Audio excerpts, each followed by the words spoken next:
atención porque en clave geopolítica ponemos la mirada sobre Polonia y sobre la promesa realizada a Ucrania. Le dice que próximamente podría entregarle ya aviones MiG-29, dice en las próximas 4 o 6 semanas. Esto es lo que ha dicho el primer ministro polaco. José de la Morena, muy buenas, cuéntanos. Muy buenas tardes.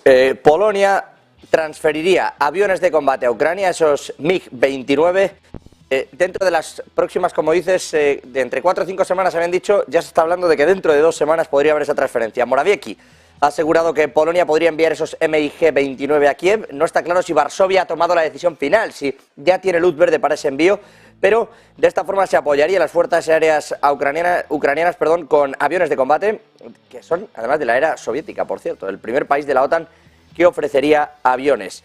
Ucrania, dice Polonia, va a conseguir aviones tarde o temprano y queremos ser, ha dicho su ministro, los primeros en estar de su lado y en ayudarles. Por eso, precisamente, parece que la decisión es ya casi un sí, a falta de una confirmación oficial por parte del propio gobierno, porque el ministro insistía, está en nuestra hoja de ruta, y dentro de todo eso lo que se discute ya no es si sí o si no, que parece que es sí, insisto, sino cuál es el plazo, que podría incluso ser menor de un mes, ese envío de los MiG-29 directamente a Ucrania. Lo que habría que ver es cómo se van a tripular estos aviones, o si finalmente lo harían pilotos polacos, aunque hay que recordar también que tanto Francia como Polonia llevan meses entrenando a los polacos para que precisamente puedan pilotar estos aviones.